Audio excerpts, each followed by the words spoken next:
Let's take a moment before I begin my speech to use our imagination skills. Think about how we as humans walk. Then imagine that in a dystopian type future, we had to walk with a higher step, like almost bringing our feet to where our knees would be. Then, along with that, imagine that we had spikes or something painful on our feet to make us do that. This is what the Tennessee walking horse that is used competitively has to go through nearly every day. I'm sure that not many of us have personally been to a walking horse celebration, but this is a huge event that takes place roughly 2.5 hours away from us where horses have to suffer pain through the whole duration of the celebration. As an FFA officer and someone around agriculture, you have morals when it comes to abuse. Sometimes having to debunk things that aren't actually abuse, but when you can clearly point out animal abuse, this is something that you want to stop. I'm not giving this speech to attack anyone in the audience or accuse them of doing this. I just want to inform you all what these horses experience and ways we can try and stop these horrible acts from stopping. All of us here have some experience around animals or something agriculture related, so we can all grasp the terrible acts going on within this organization. Today, I will inform you about the cruelty of the Tennessee Walking Horse celebrations and try to persuade you to take action and help in ending this cruelty. Some of the ways I'll be doing that is by telling you the abuse that these animals go through and some of the ways that we can aid to end this, and a little in between. Before we can jump into the abuse that these beautiful creatures endure, let's begin with learning what the Tennessee Walking Horse began and when it began, and what it is like today without mentioning the abuse. The Tennessee Walking Horse celebration began in 1939 and came about from a vision in the mind of W. Henry Davis, according to the Shelbyville, Bedford County Chamber.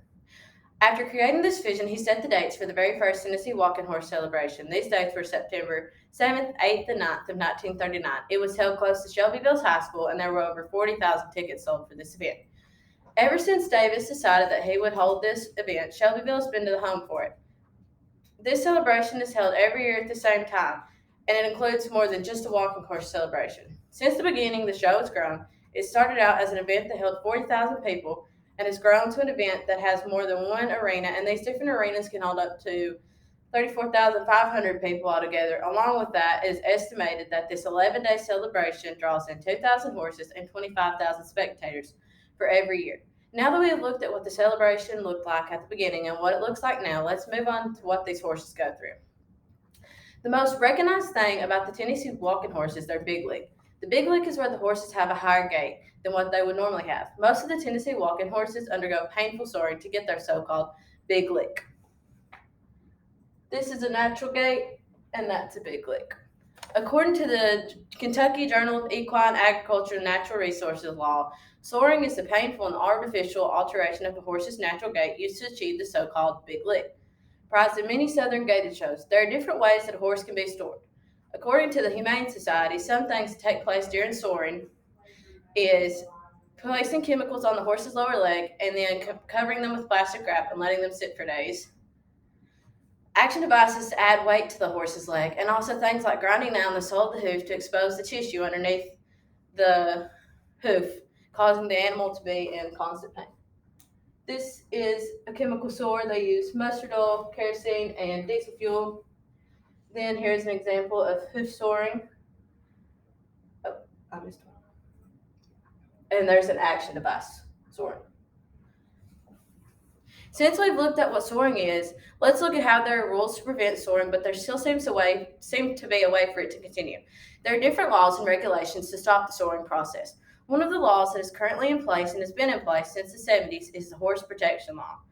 This is a federal law that prohibits horses subjected to a practice of soaring from participating in shows, sales, exhibitions, and auctions. With all that being said, at this year's celebration, the total number of horse protection law noncompliances detected by designated qualified persons was 53.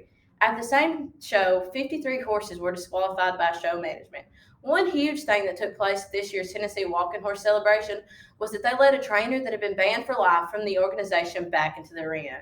This was Jackie McConnell.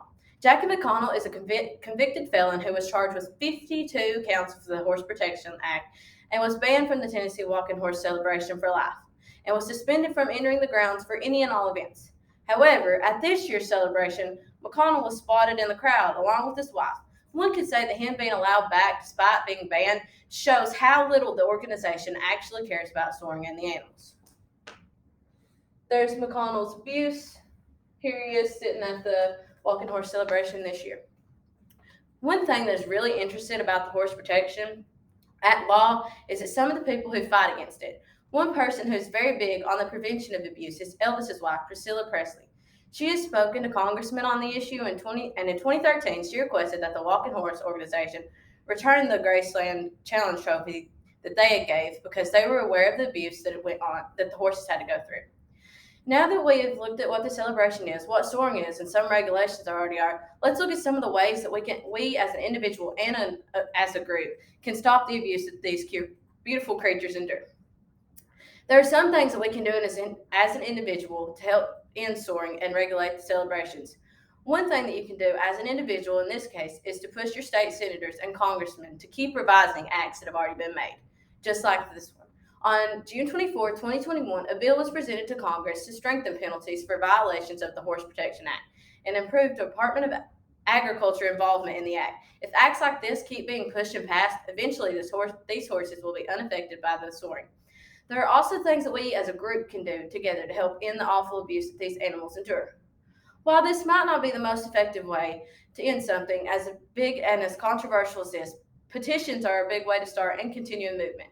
Websites like change.com and the petitionsite.com are both places where people can sign petitions against certain things. By doing just a simple search of Tennessee walking horse petitions, multiple pop up. Even though you might not feel like you're taking a big step to change this problem, you are. One person signing the petition and telling their friends about it could start a chain of events helping to aid the cause. Here's an example of a petition. Now that you've learned about what these horses endure, how preventive laws don't always seem to work, and ways that we as an individual and a group can help aid the cause, let's conclude.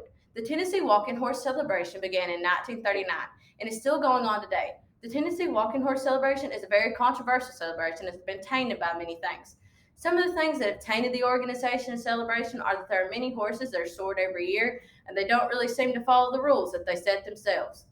We see this when horses are suspended from competitions because they have been abused by soaring. Another time that we saw them not follow their own rules was when they brought Jackie McConnell back into the arena. Despite the terrible abuse that these animals endure, it just seems to keep going on. We as individuals and groups are going to have to help stop it. Whether that is by signing petitions or calling congressmen, this is something that we all need to do. These beautiful horses need to be helped and saved from the terrible abuse that they have to deal with. These are the horses we need to help.